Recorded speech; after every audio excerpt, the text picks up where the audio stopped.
This Kaizen Realty LLC property video is presented by Josh Holley. One owner home with Shelby County Taxes Only and within walking distance of Lowrance K-8 school. Home offers split floor plan with 3-bed and 2 full baths.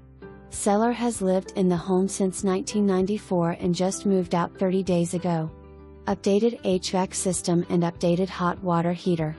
Home needs some cosmetic improvements including replacing some exterior wood, paint and flooring, and seller will only consider all cash as is. For more information, review the details below or contact Josh Holley at 901-221-4041.